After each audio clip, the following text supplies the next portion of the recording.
What's happening, everyone?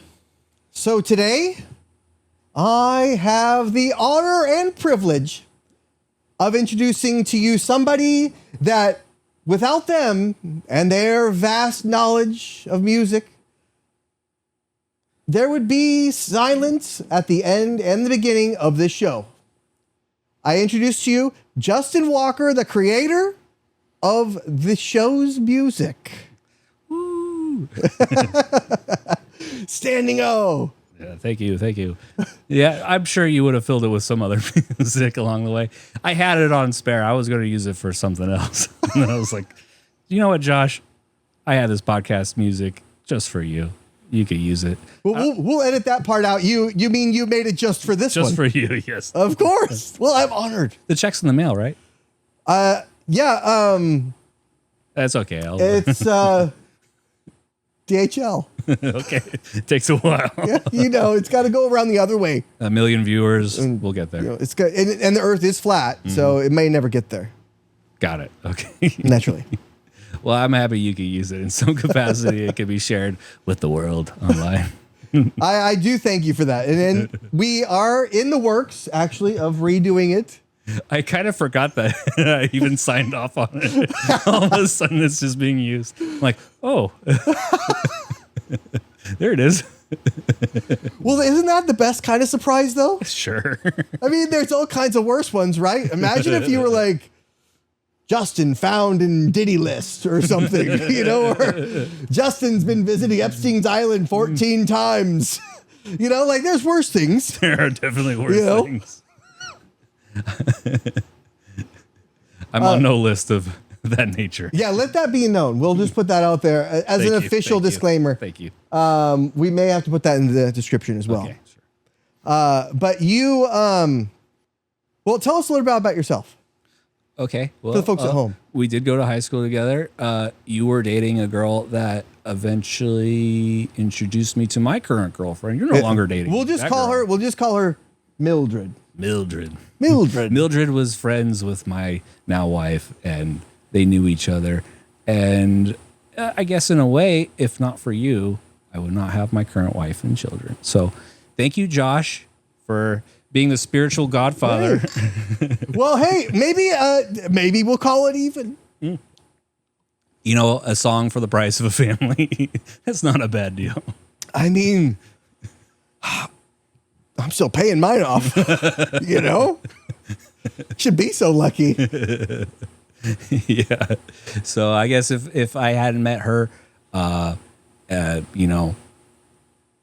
would not have my current wife and other children that came afterwards. I did all the hard work, but you kind of set the pins up for me to make that strike. That's true. I mean, I hate to toot my own horn, but if I don't, who else will? Go on. Toot it. And I'm glad that something positive came out of that, because actually during that time, it was you, it was other guys too. It was like all of our friends were dating their friends. It was just a weird thing, right? Right. It was that kind of thing that happens right out of high school or like during the end of high school where like everybody's dating each other's friends. We were 2 years past high school, and these were a bunch of girls that just graduated high school. So we were kind of, hitting below our league or division or whatever. But possibly. But now my wife is like a couple years older than me. Sure. So is she below her? And my wife's the breadwinner, so I supported her ass through med school. Nice. Equality. Cheers. To the glass ceiling being broken, finally. Thank God. So yeah, those were good times. And we continued to, you had like a 5-day long party at your parents' house that I'm not sure if they knew about, but they know now. And we got to know each other quickly through that, era. Well, there was that, but I think, you know what it was? I think that they went to Bowling Green, Kentucky. And they were going to get a Corvette, like an 06 Corvette, because that was like the newer style Corvette at the time. It was like a C6. They were going to see it getting made, and they were going to drive it back, and it took like a couple days. Yeah, they already had a Corvette, didn't they? No, they had I had sold my Camaro number 3 to Bill Okay.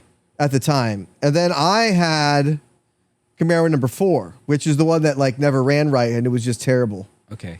You know, it But sounded I like do remember that. seeing a Corvette in the driveway. Oh, it was a Camaro. Oh, was it? Yeah. Shows you what I know. You actually, you do know a little bit about cars because you worked on the Dale Earnhardt Right. documentary. Yeah, that was a fun one. So tell us a little bit about that. Tell us a little bit about like what you do and how you got into that. Sure. So I do sound editing. More specifically, I do a lot of dialogue editing for film and TV projects. I live in Los Angeles, so that's kind of where you would normally get that kind of work. Yeah, you flew all the way out here. But yeah, No, actually, your arm's tired. I drove 6 hours to get here, and actually went pretty quickly considering last time I did that with 2 little ones in the car, it took like 11 hours or something like that. Yeah. Something crazy.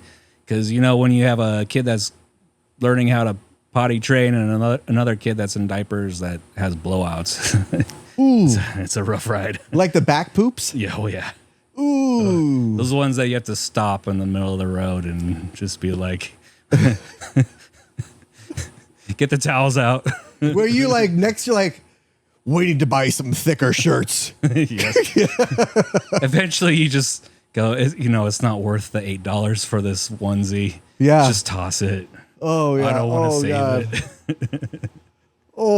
it. Because my youngest is about the same age as your oldest, right? Yeah. And my youngest is still a handful. So she's 4. And Yeah. so your oldest is 4 now. But they're at a good age now, isn't it? Isn't 4 fun? It's it is fun. They're learning a lot of stuff very quickly. And it's like The world is big. You can almost reason with them now. Yeah. They're not it's almost like you're engaging with Al-Shara instead of Kim Jong-un. Oh, sure. Okay, well, you used to be a terrorist, so I'm gonna trust you for a second. Okay, I see you wearing a suit now. Let me give you a little Western diplomacy. yeah. Like, I'm gonna trust you. We're gonna let you into this NATO meeting. Behave. Ceasefire. I swear. Stop it. If you fire one more missile, that's kind of what it is. Is you're giving them a little taste of being in society. Mm-hmm. This is how you act. Like, it's fun to go to like dinner with dad when it's just me and you, right? When you act right, you don't yell and you don't throw things around and make a mess, right? Well, you could still sort of persuade them with treats and things of that nature. Yeah. My kid loves treats, man, and it will buy you so much good behavior. But can he handle the treats? Mostly. See, that's the thing is my youngest can handle the treats. Okay. So my 4-year-old, she's like, she could eat whatever, like sugar or toast or whatever, and not go nuts. She could have ice cream and not go nuts. Okay. But my 9-year-old, and she's always been like this. It's like, give her a candy, and then, I don't know, lock yourself somewhere. Okay. Because it's like she's going to be bouncing off the walls. I saw some study posted on Reddit that I thought was total bullshit. How sugar does not affect kids' hyperactivity. It's like, what? Brought to you by Big Sugar. Yeah. that it somehow is because of how excited it makes them to have something sweet tasting or something that they like or whatever. And I don't know. Well, that's kind of the thing that I have them work for, right? So like, she can spend her own money on when the ice cream guy comes by. We talked to him. His name's Mike. Good guy. Right, yeah. But when Mike comes by, and Mike has the best deals. Mm-hmm. This other guy, I think it's this Pakistan. Mike's from Fiji. Okay. This other guy is Pakistani guy. He comes by. These things are like $6 or $7 each for an ice cream. Mike's got them for $3.25, $3.50. For a Teenage Mutant Ninja Turtle. For like a Sonic or a Sonic the Hedgehog one or Tweety Bird with a gumball. The gumball eyes. Yeah, the gumball eyes. Yeah. Or a gumball nose. $6? You got to be kidding me. Oh, that's crazy. We're not like that's not tariff stuff. Gas prices have gone up. So Well, yeah, slightly. Yeah, I mean, yeah, and I didn't realize that this Yukon that we got was going to get so terrible of gas mileage. Okay. Because I got it to tow the Camaro just in case New we car? take it to the lit. Has this been introduced on your podcast yet? Oh yeah. Okay. Well, yeah, but everybody knows Ultra Magnus. It's been in your Cars and Coffee. Oh, you mean the Cars and Characters? Oh, sure. No, it has not actually. I had I think the initial Cars and Characters was me, and it was just me talking about the Camaro. And have you made public your not Optimus Prime, but your title for it? You mean Ultra Magnus? Ultra Magnus, thank you. Is that a Transformers name, or is that just a derivative? Have you've watched Transformers, right? I was mostly a Beast Wars guy. So was I. Right. So Beast Wars, I watched Transformers as a kid, but I was just watching it to watch it, right? I watched that, I watched G.I. Joe or whatever, but like I didn't get into the story until Beast Wars. Beast Wars was so deep. It goes on. It's on YouTube. Yeah. Have you seen those graphics from that era? From the late 90s CGI? Yeah. It did not date very well, but it was kind of a trip watching it. It's better than some. You totally subvert your sort of expectations about it when you're a kid. Like, you don't care. It looks cool. It looks different. Well, once you watch those first couple episodes and you just get past the animation, you're like, you get deep into the story. Like, it is the themes in there that are in that, especially the second season, right, are insane. You have the episode where Dinobot takes on every single Predacon to save the valley where humans basically originate from. And he dies at the end, but he quotes Hamlet at the end. And at the very, very end, they have all the flying ones fly over with the missing man formation, what they do in the military. They fly in formation, but with one missing in the triangle. Was Dinobot, was that the Optimus Prime? No, he was a original Predacon in the first episode. Okay. And then he became a Maximal in the rest one. Okay. I only watched recently the first 2 episodes of it. Watched it with my oldest. Oh, dude. It was kind of a trip. They have that crystal that they're going after, the Energon. The Energon. There you go. But they can't be in their robot form for so long because it's so pure. Yes.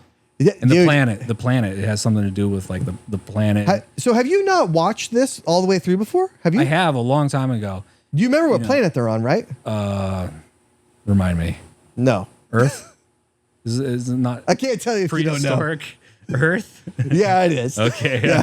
I don't want to ruin it for you, but I mean, they have gorillas and dinosaurs and maybe they had those on Venus, right? Before I don't think all poisoned. These creatures were existing in the same era, but that's true. That's true. There are some story liberties taking place, but I mean, the themes even in that second season, they have an episode on euthanasia. Oh, really? Right, where this guy comes out of the stasis pod and he's basically what we would say mental illness, right? Yeah. Where he's a danger to himself and everyone around him, and both sides want to pull the plug on him. And then 2 guys they're no, we're friends, and they end up killing him. Okay. It's very poetic. That second season, it's very poetic. It's very deep themes. It's and I think that's when I started watching it with my daughter too, is my oldest, when she was around 4 or 5. And now she is very deep about those feelings, because we played Final Fantasy games and stuff where it tugs at deep feelings, and maybe there really is no right or wrong, and it's just the less shitty decision or whatever. It's very. Well, that's with your oldest, or is your youngest? Yeah, with my oldest, but when she was this age, same age you're doing now. Because we were working on the Camaro when she was that age. Right. I don't think I've gone deep into any sort of story. The deepest we go is Paw Patrol, and how the Chase dog feels very sad because he doesn't belong in the big city, and he feels out of place. Well, but also, I mean, when you get to Paw Patrol, I mean, what the hell is that mayor doing with all the problems she's creating with that pet chicken. It's like that chicken gets into more shit. Chickaletta? Yeah. Yeah. That chicken gets into more shit than anything else. And also, like, what are people spending their taxes on there? This dog, like all these dogs. Why do they militarize these dogs? There's no police force. They need some sort of way to defend So you have one dog. Yes. Well, like this one dog is supposed to settle like domestic disturbances. And, like, the one police dog. Well, they got a ton of dogs now. If they've got some, I don't even know what they do. A ton of dogs. That's like 20 or 30 dogs. they've got one dog that was just like, I'm from the city. I know my way around the city. So it's like the gangster dog? I don't know about that, but yeah. It's the snitch dog, dude. That's the snitch dog. Her name is Liberty. That's the Takashi 69IX or whatever dog. That's the one who tries to be in a gang, but he's really a snitch for the feds. Liberty's a good dog. Yeah? Yeah, she's all right. She drives a scooter. But anyway, dialogue editing. Oh yeah, we were getting into what you do. Yeah, so dialogue editing. So normally with a movie, they record all the audio on set, right? It goes with all the footage that they record, and an editor, a picture editor, edits the film. And then at some point they go, okay, we're pretty close to finishing the picture edit. So we're going to turn all of our material over to the sound department. And then the sound department adds the sound effects and cleans up the audio. My job as a dialogue editor, I listen to all that production audio that they recorded, and I go, this whole scene right here had like a loud fan, or maybe they were filming it with some sprinklers, and there's just a lot of sprinkler noise. We have to re-record this entire scene, or maybe we just need to record a line or whatever. So I'll program all this in a database, and then I will, to some capacity, direct actors to replace the lines of dialogue so that it matches as best as possible the original production audio, and it can blend in seamlessly. Unfortunately, it's not always the case. There's a lot of factors that make good ADR effective, but... Well, I mean, if you watch that documentary that you guys did, the Earnhardt Documentary, I can't tell anything is out of place. I mean, even like you say you're not a car guy, but like, and I know you didn't maybe do this part, but yeah, like even the parts where you have a car coming down, like you have Dale coming down like the track, you can hear the car. Oh yeah, like the engine noises, because that's who's gonna watch this show. Well, it's car heads, gearheads. Some of it is original audio from like that archival footage. Some of it came from we had access to NASCAR's like sound library, so we could really make sure that we use like the correct cars of the era, because there were different cars used through the eras. You probably know better what kind of stock cars, each era was, because I didn't really have to deal with any of the car sounds. All those cars were. It's none of those cars were anything that you could buy. You know what I mean? It's like they all just look like whatever car they look like. You know, it looks like a Camaro. It looks like an Impala. It looks like this. You know, it's just that for those cars, it's just the cover, and like that cover of what it looks like is a sponsorship in itself almost. Yeah. You know, well, it's interesting because all that NASCAR was never my thing. I don't really know a whole lot of NASCAR, but I do enjoy hearing more and more about it. Shout out to Mo Media, which is Dale Earnhardt Jr.'s podcast. If you ever listen to that, it's a good listen. There's a lot of good behind the scenes. He has a lot of people that were from Dale Earnhardt Sr.'s era that knew his dad, and they have a lot of fun stories that don't even really make it into the documentary. But you also get to hear a lot about all these little tricks that they would do to bypass inspection, to maybe cheat the weight on their vehicles a little bit. And they would load them up with lead, and they would fill up the little hidey holes full of nitrous oxide. Oh, really? Yeah.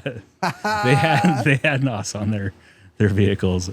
Well, people say NOS. Yeah. Tell me So give me the gearhead version. let me, and this is for all of you people out there that watch Fast and Furious. NOS, NOS. Mm-hmm. That's actually a brand. Okay. So it's nitrous oxide systems. Mm-hmm. That's the NOS, and they're the blue bottle. It's the classic. Mm-hmm. They have that energy drink thing too, but and it's NOS. But mine, when I had nitrous on my Camaro, it was a Dyno Tune nitrous kit. Okay. Black bottle, just Dyno Tune nitrous. But it's and when people say NOS, what they really mean is, if you want to say it fast, N2O. Okay. Because that's the chemical composition. Of course. N2O. But I didn't know you were a chemist. oh, you'd be surprised. Actually, you probably wouldn't be. But that's when people say NOS, that's just it's almost like, I don't know if there's anything that, like, if you're talking to anybody about cars, right, and you want to maintain credibility, like if you are, let's say you're an undercover cop, okay, sent to infiltrate this car gang, not that that's a plot of the movie or anything, but you don't want to use NOS. You don't want to use that term. You want to use nitrous, N2O. Well, you said it's a brand, right? So yeah, we probably should. But it's NOS. Okay. But like nobody says NOS. Yes, yes. I'm not lecturing you. I'm lecturing them. I'm lecturing these fucking animals that are in the audience today. All 10 of them. But so they filled up compartments inside the car with nitrous? They would hide it in like the roll cages or to make the car lighter, because it's like lighter than air. No, they would fill lead, like ball bearings, in certain areas, and then they would they would take them out the weight. And then there would just be ball bearings that were just like, where the fuck did these come from? Oh, somebody broke something. Yeah, get that at the parts, man. Like they all talk with that accent too. It's like nobody came from the East Coast or West Coast. Everybody came from that right there. Yeah, when I was in the middle of editing that show, I had a full-on NASCAR accent for a while because I could not. It was in my headphones 24 hours a day for. I mean, it was like 20 hours a day. I was working some long hours just trying to. How could you not though? How could you not? Yeah, because I actually it's funny because I saw this video the other day of this like white kid, like white as me or you. Okay. And I consider myself fairly white. Naturally, we have good critic scores. The bass playing kind of takes away from that. Oh, that's true. Go on. Anyway, and he was talking with a Chinese accent, right? And that's just the way he talked because he had grown up in China. Like I guess his dad was like on military or something, but like he grew up in China, and it's like when he talks that way out here, because he's moved out here now, people think that he's like making fun of people. Yeah. It's like, no, but it's weird that, you never see that. Yeah. You never, ever. There's definitely some expectations of the way you look and how you're supposed to sound. Yeah. Sure. Like there's some funny videos. There's a black guy that speaks Mandarin like fluently, and he goes around to different Chinese restaurants and like a great accent, just speaks Mandarin very clearly, and the looks on the faces that he speaks to is just hilarious. I had a guy on the show that was they show him so much respect for like, wow. Yeah, he was just like that. It was like he's because he was you grow up in San Francisco, and like they always speak Mandarin or Cantonese in like a lot of areas around there, and he would speak Mandarin, and it's those kind of language. Like obviously, like me or you don't look at us, but there's a chance that we can speak Spanish, right?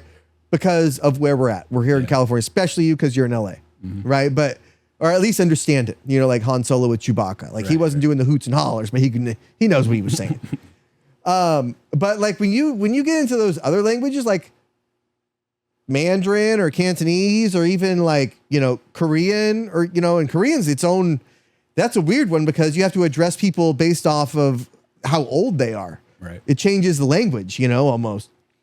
But it's always weird to see that. Nobody ever expects that. You expect you would expect like an Asian person or whatever to speak English, but never that other way around. Right. You know? You know what? One of my favorite things that's kind of in like the job description that we do is called loop group. Do you know what loop group is? I've heard of it, but enlighten us. Okay, so it's you have background actors, right? You have people in the background that are miming, talking, like stuff. extras. Yeah, extras. They're hired. Peons, red shirts. They're there to be there, and you have them looking like they're just part of the background.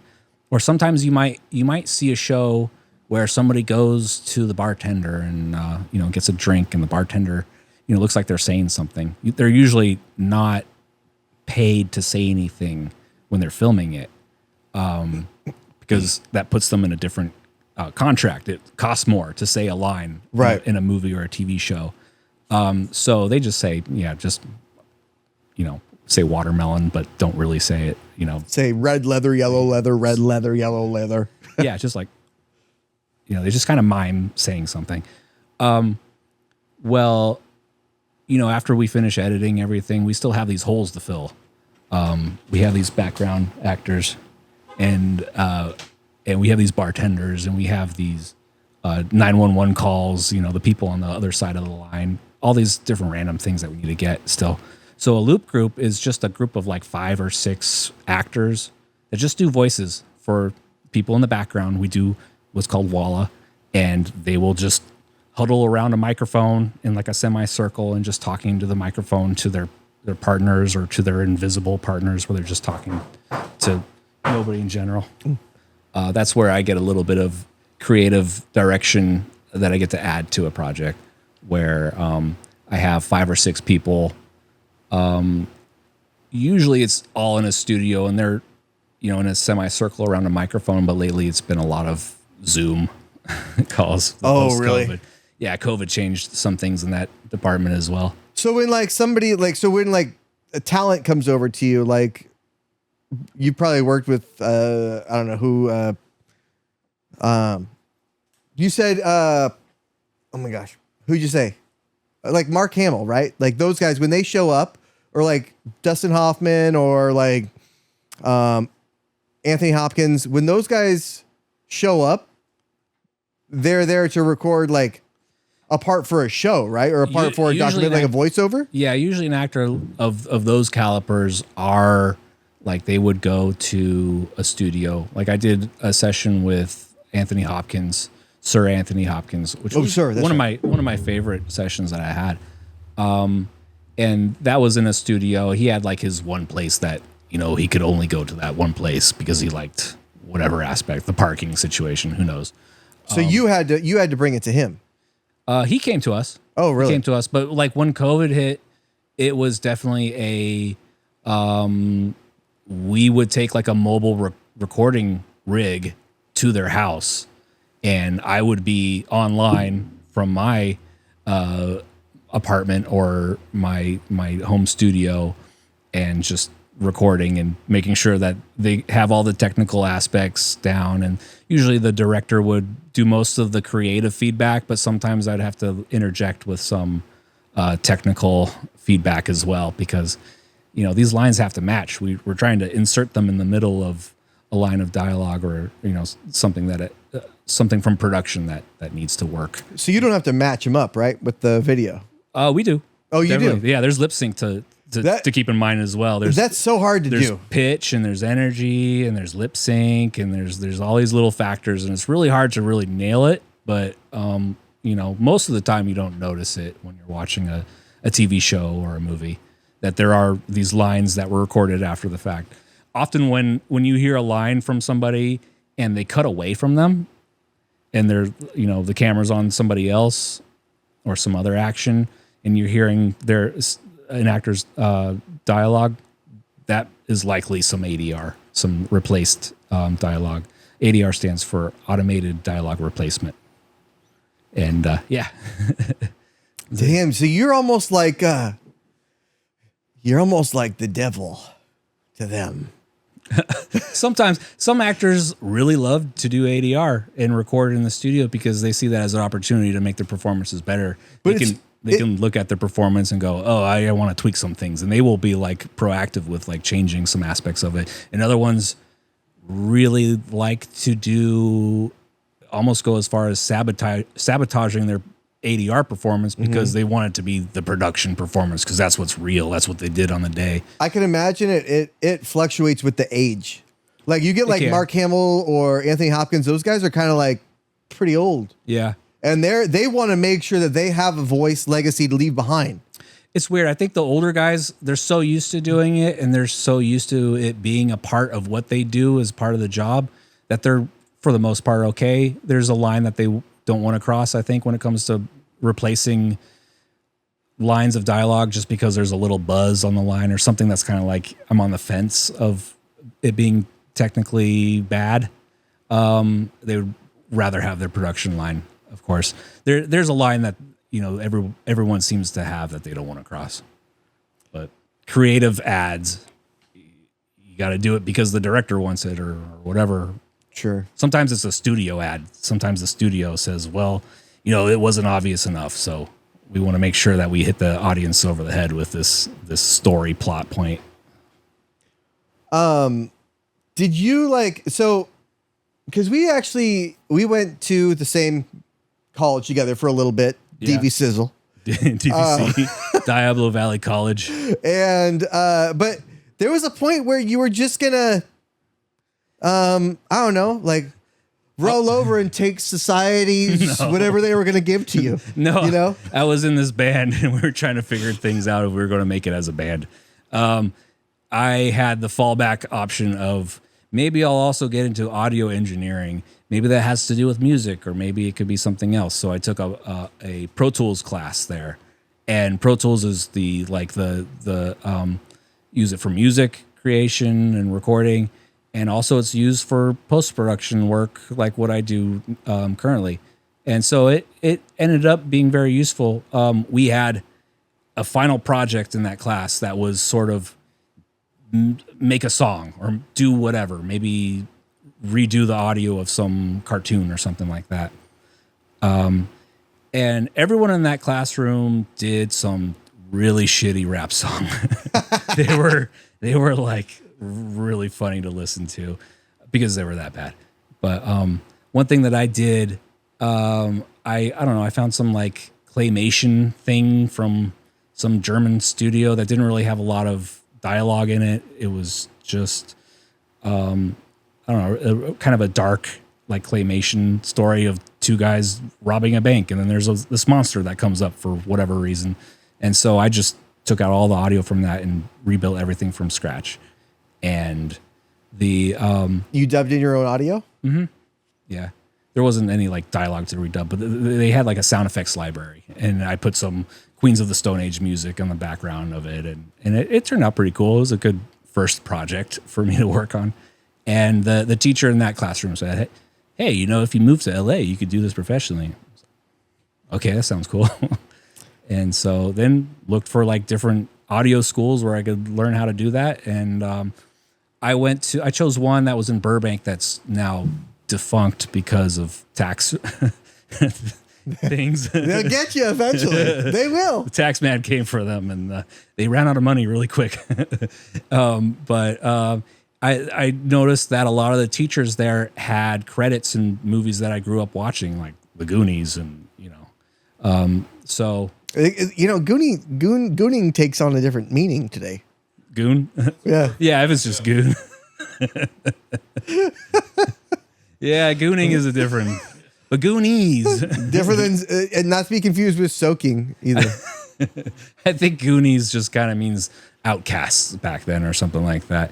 But yeah, so I went to this school that is no longer around, and they did both music stuff and also post-production audio as well. So I learned how to edit sound effects and learned how to edit,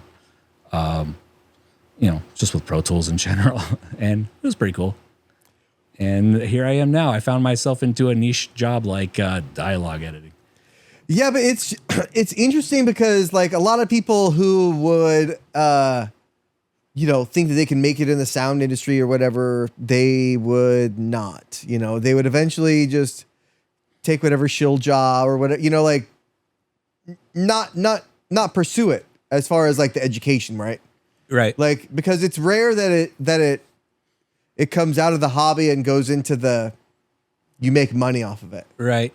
It's anything in that industry helps to know people to get in. And at the time when I was first working in, doing what I do, it was a lot of like freebie or almost free work, a lot of student projects, a lot of stuff to just have credits, stuff to have, a portfolio to fill up. And eventually, started working on anything and everything that had more money. And now it's like working at a union gig. Yeah. I mean, I know that, like you opened me up to a couple different bands. Mm-hmm. One of them being Colonel Claypool's Bucket of Bernie Brains. Right. And it really did. Like it stuck with you. It stuck with me, and it was like, because when we would listen to it, of course, after Primetime Surprise, but after we would listen to it and Taco Bell, but we would listen to it and it would be like, you can pick out each one, what each guy is doing. Like there's Buckethead, there's Bernie Worrell, right, on keyboard, and you have Les Claypool on vocals and bass, and then you have Brain from Blue Man Group on all kinds of percussion, right? Yeah, I think Brain did Brain also do Primus as well? Yes. Yeah, he did. He did our offstage producer confirmed. Yeah, he did Frog Brigade too, right? Yes. Yeah. Right. So let's go back into Earnhardt. Right. So I mean that was a massive production. Like it's I think it was like number one on Apple. Was it Prime? Yeah, Prime. And like I watched it. Tried to get my wife to watch it. You enjoyed it? She didn't really like it. I don't even really care for NASCAR. I mean, I do. I can appreciate like the history of it, and like that's what racing is, right? Like it all started with them trying to like outrun cops with moonshine, you know, and ever since then it's been like NASCAR, but it's around a circle track, and like the racing I do, as you know, it's just in a straight line. Right. So it stops when the green light goes. Yeah. Or it starts when the green light goes and stops when there's the next red light. That's right. And it's just like, I mean, even at the track, it does start with that tree, that light, you know, and they're like, that's only a quarter mile. And it's like 10 seconds of fun. And then you go right back out and wait in line for like an hour again. Now, how do you get assigned who you're racing against? And you don't really like, you try to...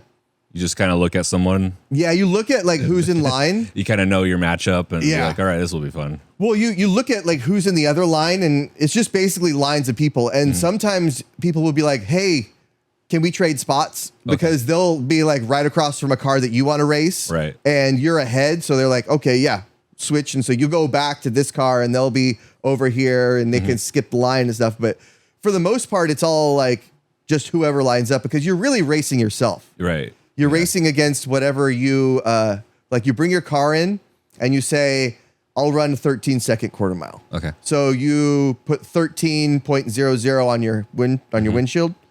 And that's like your personal best and you're trying to beat it. It's your dial in, right? So it's like what you think your car can run, because if you run a 13 flat again, then you're like, you're into the next round. Okay. If you ran a 12.99, you're out. Okay. If you ran a 13.01, you're probably still in, but like if you get a faster time than what you dial in, then you broke out. So that's some form of a qualifier. Yeah. That's like the whole thing is like a qualifier, right? Because you do that. The whole game is consistency. It's not necessarily how fast the car is. To me, it is. Yeah. But like at that level. Yeah. When you take it to there, it's like bracket racing. It's just like, you want to get your time constantly, every single time. Right. So you want to make it like a robot is launching your car almost, you know? It makes it its own fun, but it's also like, I want to see how fast this car can go. Yeah. So you have to push it every time, and that's the only way to really. Yeah. It's not quite the scientific level of F1 racing. Yeah, well, F1 takes it a step further than NASCAR. I was watching a little bit of it last night because, over at Jason's. Yeah, well. And it's so, NASCAR is this level of just aggressive paint swapping, bumping, trying to, knock. And he was telling me some of the how things have changed a little bit with how there's like a wake now created and there's not a whole lot of passing in this current era of NASCAR. But at the same time, you watch F1, they just barely rub wheels and then, it splits off into 15 pieces. Well, those cars are so light and those tires are right out there. Like there's really no fender. Yeah. So you are rubbing the tires. That's a lot of grip. But like they catch tires and it turns into what I remember like a balsa wood model plane looking like when well, because they're like fiberglass, right? They're all fiberglass. And and they have like 20-person pit crews. They come in there at their pit stops and it's just like, everyone has their very homogenous role. Like, I'm the guy that screws in this lug nut. Whereas NASCAR, I think the teams are 5. Yeah, I think, because, you go like, you got that one guy and they go, Yeah, and but they'll swap from the left side to the right side. They have to, there's guys that have to, climb over the hood. Kind of. They lift that thing up with just the one thing. And it's just, it's insane how quick they can do it, right? For them, it's like you work as a team, but for F1, it's like, you're right. I am the best dude. If you want to put that third lug nut in, I'm your guy. Like, I'm the third lug nut guy. I'm like head third lug nut. Like you have first chair. They must have like a lug nut, like it does all of them at once. Don't they have like some sort of? I think NASCAR does. Yeah. Where they do the all 5 or something like that. But I almost think there's got to be like a G League of those guys. It's like that, like you're on like the 53-man roster right now. Right. But if you hesitated that lug nut, you're down, and they bring that one guy up from the AAA. Right. But or like when you're in band in high school, it's like I'm first chair. I'm the first chair, third lug nut dude. First chair, third. Yeah. But like you probably not even as a car guy, but you probably gained a whole kind of appreciation for sure. A lot of it is in the storytelling that they built the docuseries around. It's kind of like watching like each character is their own persona, almost like you're watching like a professional wrestling or something like that. It really is. There's a lot of different personalities in there and a lot of rivalries, and it's the rivalries that kind of really help build that storytelling out. You have to have kind of a big personality to do that. Right? Yeah. To be, to be racing in front of like turning left thousands. At 160 miles an hour. Yeah. And then that one dude who just like ran the rail the whole time. Oh yeah. You can't do that anymore. The watermelon farmer guy. Yeah. What was his name? I don't know. He was like, I'm going for it. He just pulls into the thing and he just rockets around everyone. That's wild shit. Legend about that guy was he knew it was a trick that he can do in the NASCAR video game. Yeah, that's right. And so he was like, all right, I'm desperate. I need to qualify to get into like. He did though. Yeah, he did.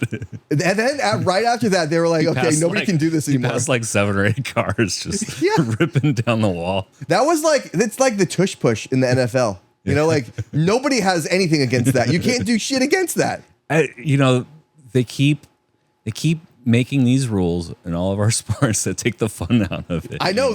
But there's always that one guy who's like, I bet I can get away with this. And he does it for one time. And it's like, that's really not fair to anyone else. I found another loophole. Close it now.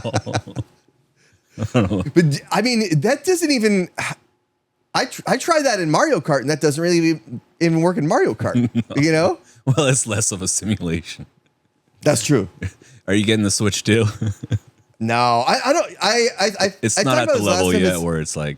It's not even a new one. It's not a new system to me. Yeah. And there's no games. And I think last time I said like. I am not going to get it. I'm boycotting it until a new Star Fox comes out. Or a new Zelda or a new... No. No? Nope. Star Fox, sticking with it because... Star Fox. Yeah. Because, dude, they shit on Star Fox. There's nothing for Star Fox on the Switch. Yeah. they could totally. I'm sure there's some sort of IP out there that's close enough. They just rebrand it, change some assets around, and it's Star Fox. Nope. It's got to be Star Fox. Okay. Well, because they tried to do that with Battle for Atlas, remember? On Switch. Okay. And only on the Switch version, because it's on Xbox, PS5, and Switch. Only on the Switch version, there's you can play as Fox McCloud, and you have Peppy and everybody around you. Is it like a... And you're flying an R-Wing. It's a story of Star Fox in there. It's a spin-off, though. It's like a story in the game. Okay. That has like 10 levels that are dedicated just to Star Fox and Star Wolf. But then you still play the other game. And it's still not Star Fox. You know what I mean? Like you have 10 episodes or whatever, 10 levels, but it's not Star Fox. It's something else. Yeah. You know? And it was such a good game. Yeah. And but they're cheating on it. It was in that sort of on rails style of Star Fox where you're always going forward and you can kind of go left and kind of go right. Yeah. Okay. Yeah. I mean, it's still like, well, this one was more open world. Like you could hover and go back and like, it's like an open world.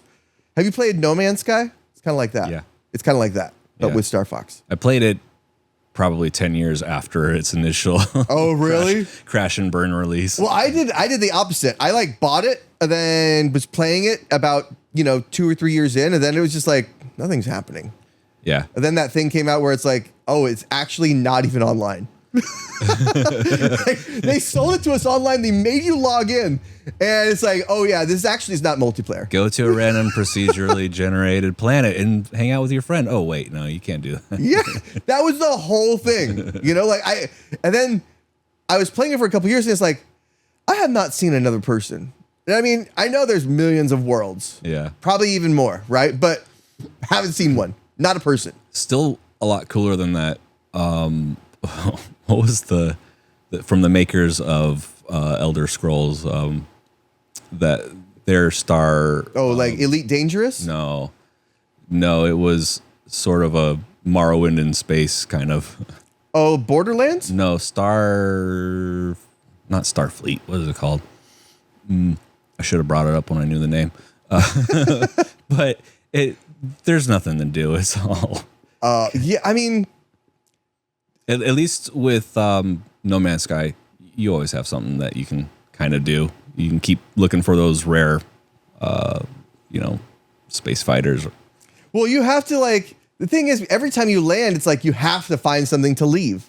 You have to find something to keep going. It's like you're constantly looking for things. And it's just kind of like, to me, it just kind of got, why? Why am I doing this? I'm looking for the rare dangly penis alien. Where is it? There's literally nothing else to do. All these animals look the same except for this world they have spikes on them, or this world they're green. Yeah. They've somehow that development team has somehow miraculously kind of turned the public opinion around on them, though. It's just release free updates every, twice a year for. That is interesting that they're 10 years. They're still supporting it after this long, know? Because I would think with a small studio like that, what's their, why? How are they getting paid? There's nobody's selling DLC, right? For that one, I don't think they are. Yeah. Yeah. And there's nobody buying the game. Pretty sure. People are still buying it. Really? But, I mean, hats off to them, and I wish more were like that. I played it off of Game Pass, which is just a subscription service. So oh, really? I'm not paying directly for it. Oh, well, maybe I should put it in. Maybe I should see what's going on in there now. There's an update every now and then. It's 10 years. My brother calls it No Man's High because you just can get loaded and just go to different worlds and look for things. I think a lot of their updates is how much do you like base building though, the Minecraft side of it. I did. I got out before that. Yeah, I have not seen that yet. Right, but it's just what little modular parts that you put together. Yeah. What was the video game that you first introduced your kids to? It was Primal Rage. Watch me play Final Fantasy, or it was Primal Rage. Yeah. Is that a fighting game? Yeah. Yeah. With those dinosaurs? The dinosaur fighting game. Yeah. And weren't there little tiny people that if you tail swipe, you could just you could play tennis with the tiny people, and they never go splat. They're very durable. But I think that was the first one. I think it was I played that with my oldest when she was like 2. Yeah. And just because she got used to like the button mashing or whatever. Yeah. And then she realized like, oh, A is kick, punch, and okay. And then we started to get into like deeper ones like Final Fantasy. And I think the first one we played was Final Fantasy X. Because that one's like it's very colorful. Right. And it's kind of like, I don't want to say lighthearted because it's definitely not, but like more upbeat and positive up until you like find out that everybody's going to die. Yeah. Then you can kind of sugarcoat it in some way. Maybe. Well, no, sometimes it's like, everybody just dies. Yeah. But then I also played, we get into these like indie games.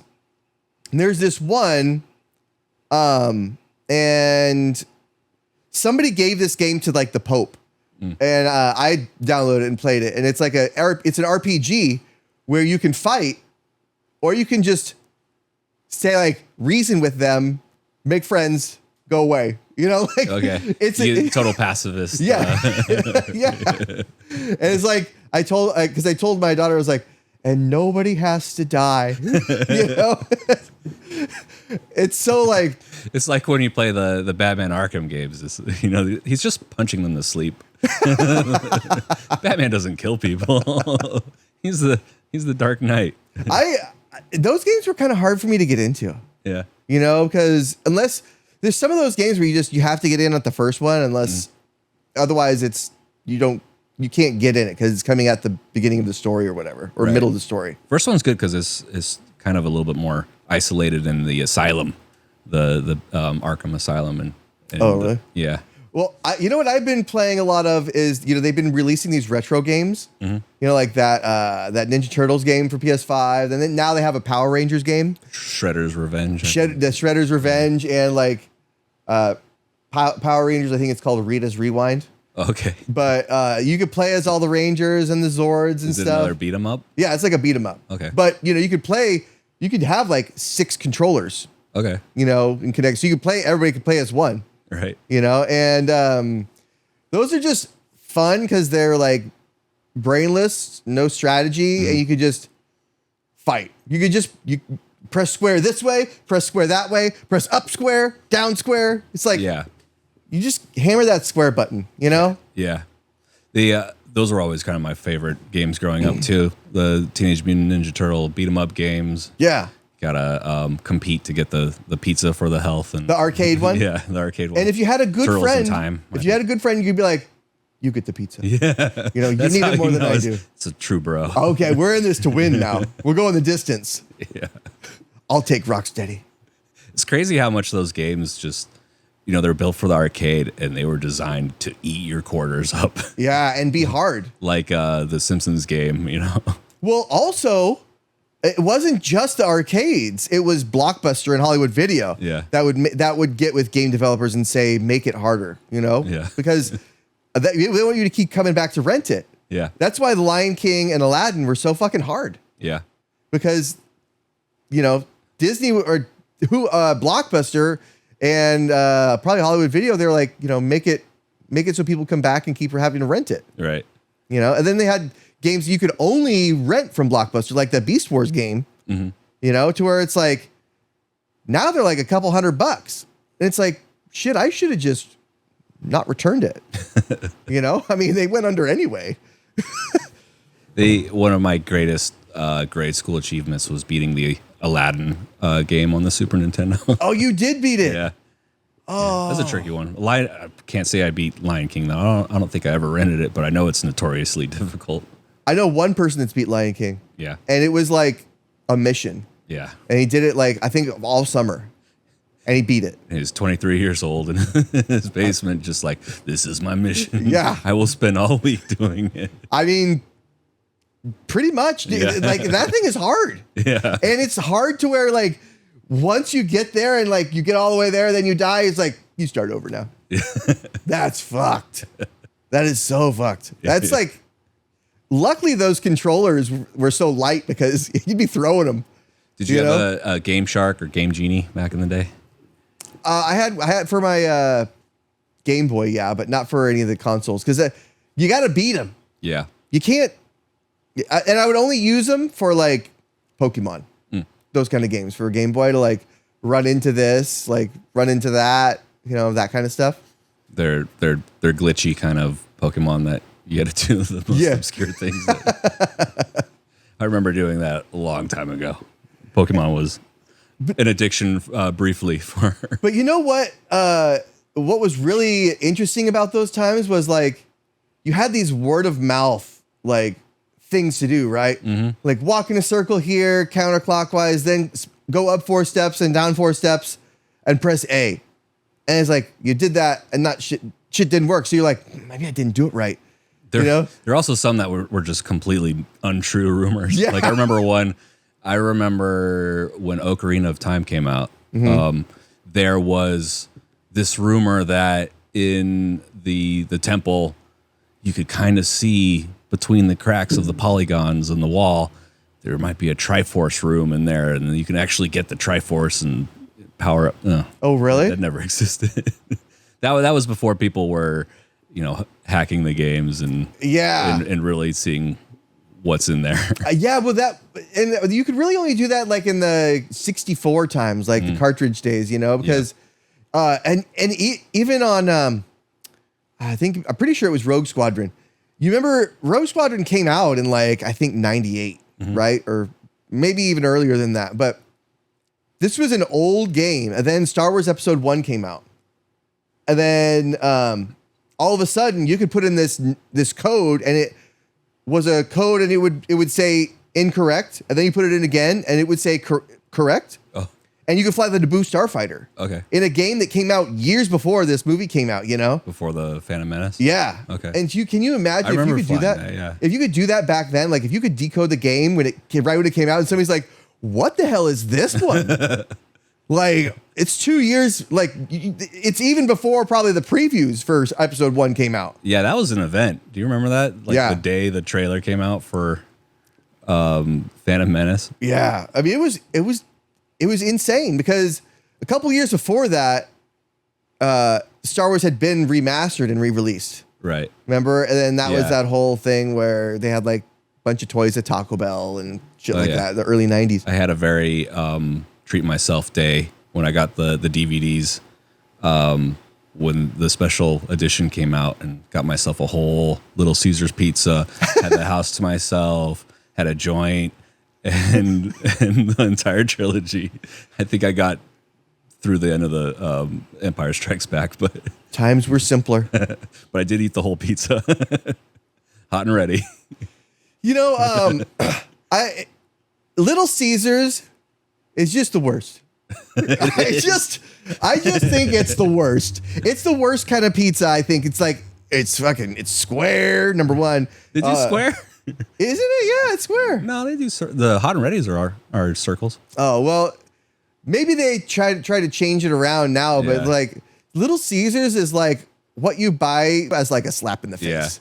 Yeah. Like, what the fuck is this? Give me some round table, I think you can order it like, this is for like a little kid's pizza party, so cut it into square.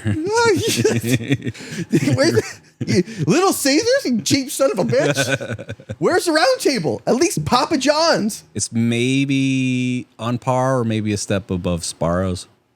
Domino's has got better though. Yeah, Domino's. They turned it around 20 years ago.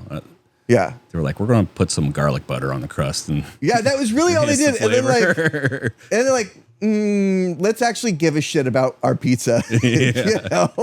Instead of just be like, because I don't know anybody that ordered from Domino's before they got good. And so it was always the cardboard pizza. We would joke about it being like it's as good as the box. I mean, was Domino's just a money front? For a money laundering scheme before it got good? Somebody turned it around. They did a good job.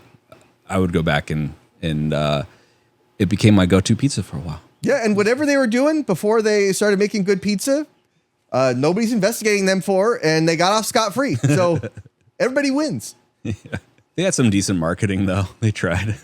For right now? For prior. Oh, really? Prior to the turnaround. Yeah, they had a whole, was it the Noid? Was that Oh God, that was good. Was that Domino's? Oh my God, No, they tried.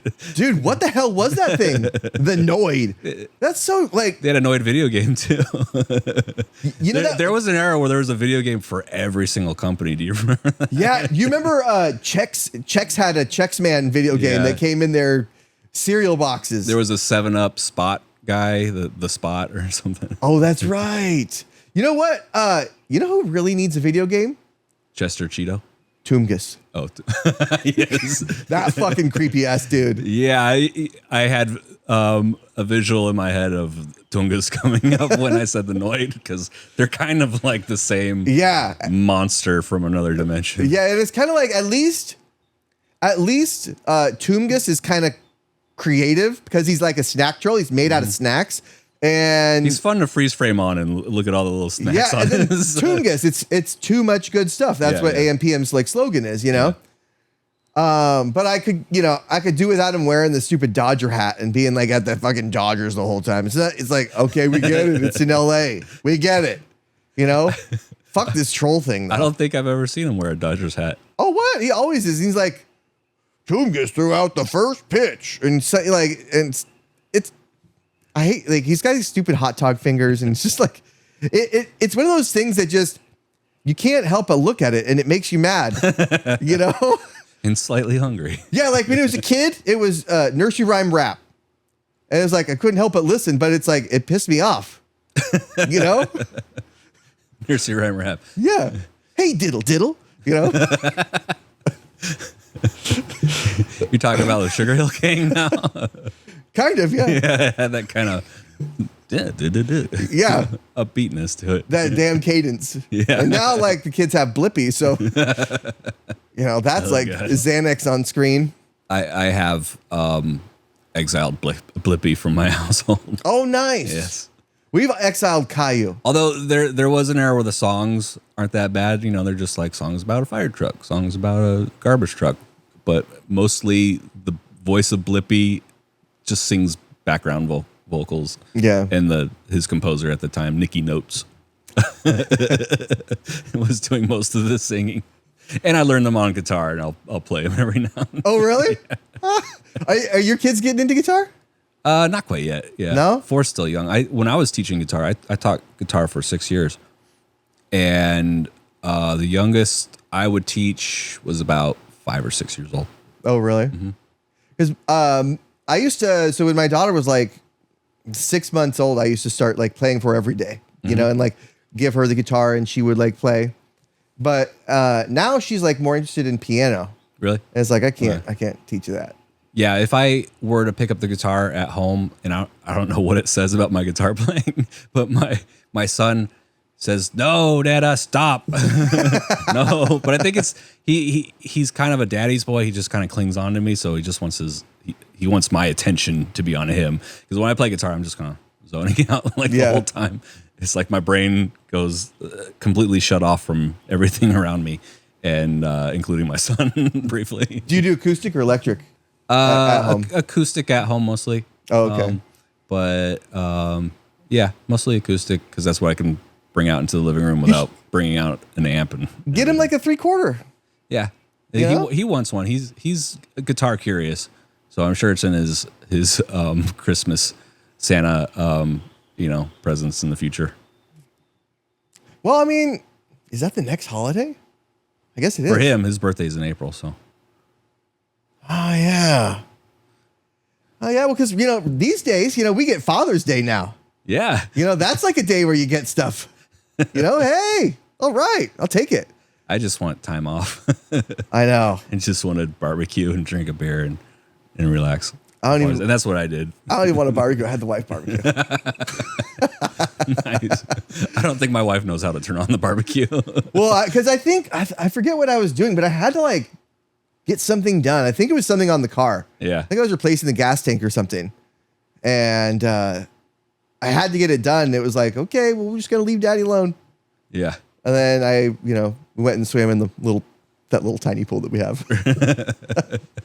Do you filter that thing? Oh, yeah. Yeah, you kind of have to, huh? Yeah, well, because these trees in the back, we have redwood forest only in our backyard. Mm-hmm. And all that shit just comes right into the pool.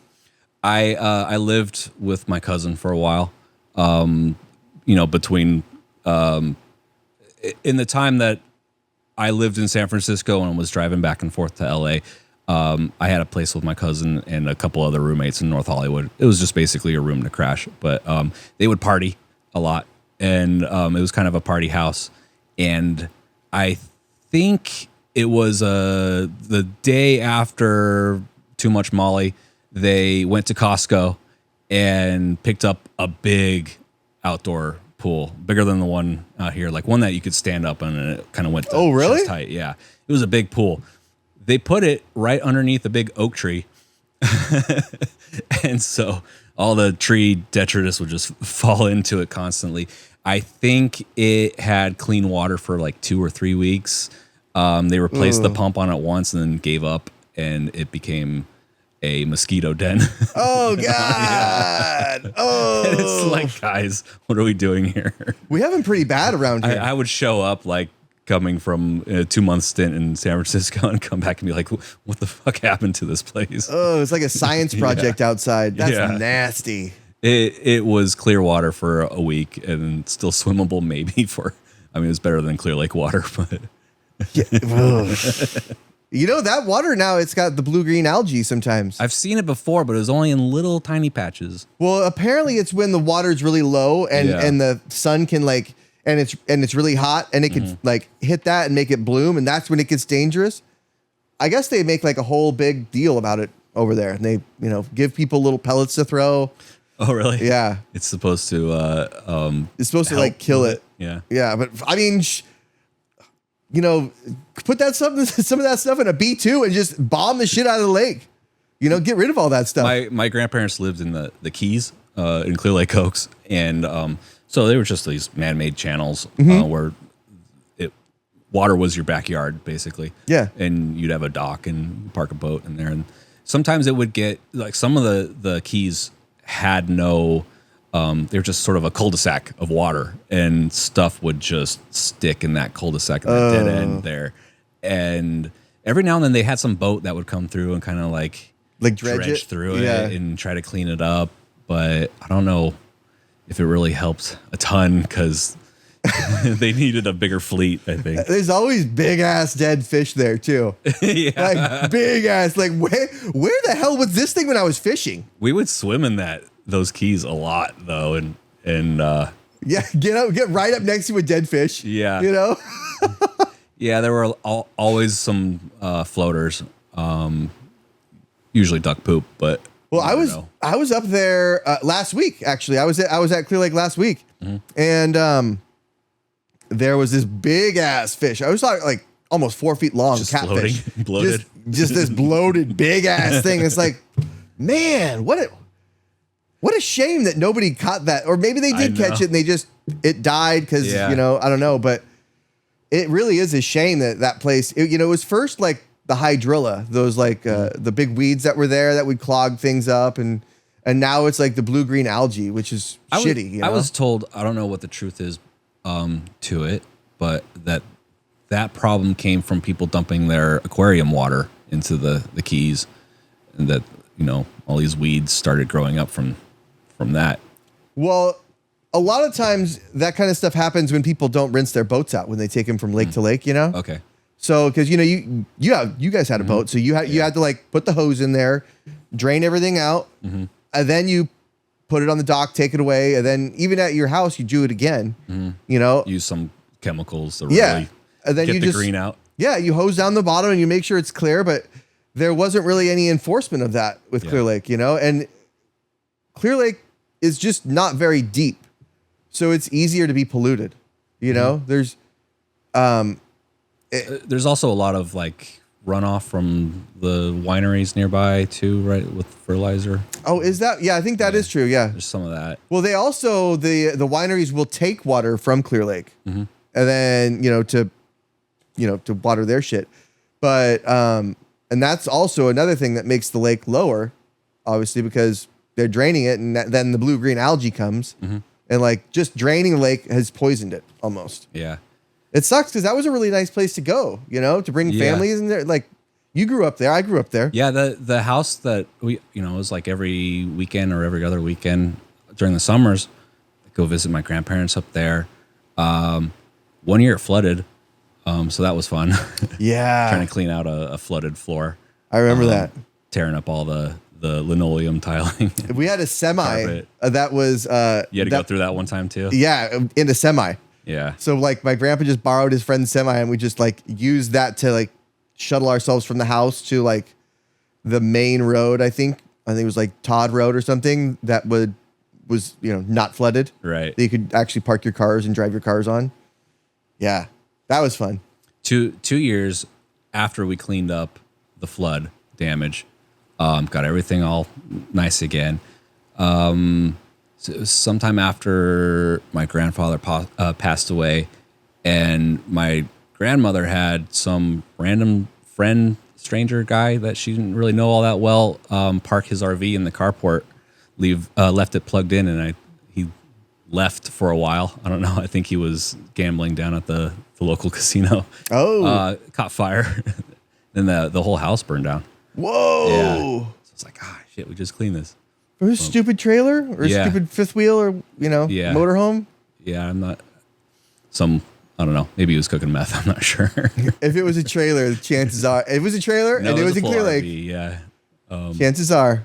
So, they rebuilt it. Everything, the code changed. They had to build the house like 4 feet higher than it was before because of the prior floods. Yeah, because now it's like considered a flood zone. Yeah. There's history to this place of flooding. So damn. But the house wasn't the same. It was different layout. All the nostalgic memories are gone. But caught my first fish there. I was like 4 years old. Yeah. Just taking my fishing pole and just, I don't know. Like the little Snoopy one with the button? Yeah. I got my kid a Batman one. Oh, really? Yeah. The pole's only like this long. I know, right? I took my daughter fishing and it was around here and all we caught was this tiny little clam that had clamped onto the hook. Clam? Just a tiny clam. It's like, I paid for $18 fishing license for a clam, this clam. That's all we caught all day, But it was fine. I mean, it's just being out there, Have you ever gone clamming before? Like, no, I've never went to seek out clams. Yeah. My folks go to this place in Oregon, and we're going to do it in August. Just along the beach, you get razor clams. And they have some like sort of shovel tool, kind of like a big tube, I think. And then you just find where the air's coming in through the sand. You see the little bubbles come up and just shove the thing down. Shove the thing down into the sand and collect your big razor clam. They're big too. How big are they? This long. They're like kind of tubular. Oh, really? Yeah. Are they any good? I've never tried them before, but if you put butter and lemon and garlic on crustaceans, they're all delicious. I mean, it worked for Domino's Pizza. Good callback. I know, right? So, what else you have going? What else you have coming up as far as work-wise? Yeah. Not a whole lot. I mean, the industry is kind of dead right now, and it's typically a little slow for a bit during the summer, but things are definitely a little strange this year.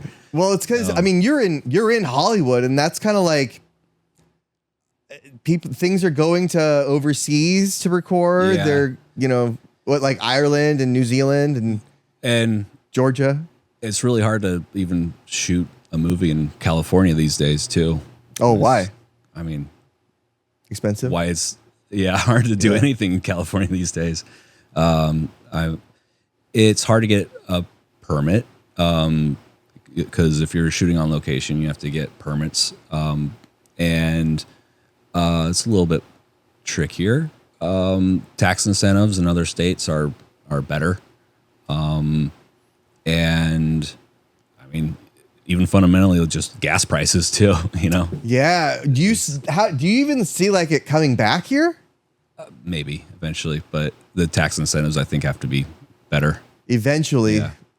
eventually could mean But it's 50 years. hard because like that Pandora's box is already opened where people are shooting in Atlanta more and Vancouver more and so like Tyler Perry has a whole Atlanta like mega studio now. So, oh really? Yeah. So these studios are now built and they're going to be used because they're available now. So yeah, there's no reason for that. Like imagine what would have to happen to move your studio from Georgia to California. yeah. Like that's so much that has to happen as far as like policy changes and it like economical changes here, everything like that. It's not going to happen. I don't see it really coming back to the sort of glory days of Hollywood back in the day, but that's fine. I do post-production, so most of my work is on the computer anyway. I can be anywhere. And as long as the work comes, to me at some point, I'm fine with it, but to say fine with it, it's kind of bittersweet. Well, then it does impact a lot of people that live in LA and like the camera crews and things like that, because they're not going to pay for them to travel. Really, what started this downward trend is streaming services, which really escalated during COVID, right? Because first you just had Netflix, and then COVID comes around and no one's going to the movie theaters. Everyone's getting these streaming services on Disney and HBO, and but then again, it's like splittering everywhere too, right? Like, it's hard.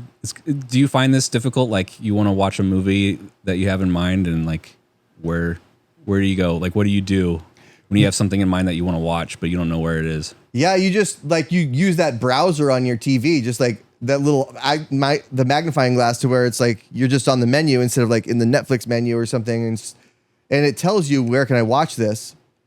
But then it's like, or you Google it or something. Yeah, but it's like it's $3.99 here to rent, $11.99 to buy, and it's like I pay so much for these streaming services. I better be able to watch everything. It's that's why I still keep my DVDs. Yeah, it felt like you could watch everything for a while there when like Netflix was first coming out. Yeah, they had licenses for all these old movies, and now it seems like I'm going more and more to renting or buying off of Amazon. Really? Just to watch, yeah. Well, I've been especially with like kids movies where they're not available on any service, like something obscure, like I don't know. Say if it was like the Curious George movie, or like Five Goes West. Yeah. Well, there's this app called Tubi, and we use that. It's like the free one. Mm-hmm. Ad supported. There's like commercials. Yeah, there's all kinds of shit on that. Mm-hmm. It's kind of odd because there's shit that I totally forgot about, like Fern Gully. Yeah, is on the Alf is on there. We've been watching Alf a lot. You've been watching Alf. Yeah, my daughter loves Alf. She loves it. That cat eating monster. He always chases the cats, but he never gets them. He's never actually eaten a cat. We're up to episode 25 now. He's sort of a Garfield character, right? Kind of. Sort of, but like, I don't know, more Jewish. It's almost like... He's like a Jewish space alien. It's almost like, there's two Alfs in there. There's Alf that's actually a suit. Okay. That's some like, I think maybe a little person or a kid is in there. And then there's Alf like the puppet. Okay. To where you can't see his whole body. So he can like do the things with his arms and stuff. Which is mostly what I remember is like two guys, a left arm and a head, and another guy just doing with the right arm. Do you ever see like do you ever get to see that backstage, like that kind of stuff? To some degree, yeah. Not with puppets. But it's been a while since I've done like production stuff. But like when I first moved to Los Angeles, I was a audience coordinator for game shows like Deal or No Deal, and with Howie Mandel. And, and I also did the return of American Gladiators for a bit. That's right. That was a lot of fun. Who was in that? Hulk Hogan, your guy. I mean, as the gladiators, wasn't Gina Carano in that? She was a gladiator, right? No, it was. One of the hosts was Muhammad Ali's daughter. What's her name? Ali. What's her name, Ali? Not Clay, because he did change his name, so I guess he passed that down, right? Yeah, it'd be kind of fun to see what those gladiators are up to now. I remember some of their names. There was like Wolf. Well, I saw there was like this documentary on him. One of them has like her own podcast, and the other one has like an OnlyFans. There obviously. was an American Gladiators documentary that came out, and there, one of the guys that I worked with was briefly featured in it too for an interview. Oh, really? Yeah, he was talking about how he was an audience coordinator and how the entire audience in these game shows, like 95% of them came from central casting. They're bussed in. They're all paid like $100 to sit their ass in the seat. And we would basically babysit them and try to keep them not belligerently like unhappy. Feed them granola bars and chocolate periodically, just to kind of. And we'd have to cycle them out because you could only keep them for so long without them getting just grumpy. Some of these people, yeah, I mean, they came from all over in LA. Sometimes they were just field trips from like a high school. And sometimes you'd have gangs from rival schools like sat a little bit too close to each other. Oh, really? Yeah. The story in the documentary was some lady had to go to the restroom, and we wouldn't let her out because we were filming. And so she just, pissed right there, right in her seat. And it was like, I told you I had to go. Well, what else are you going to do? Yeah. Ooh. Yeah, my highlight was offering Hulk Hogan a granola bar in passing. Did he take it? No thanks, brother. But not Howie. He wouldn't take food from anyone. No, I never brushed elbows with Howie in that same way. I saw him in passing.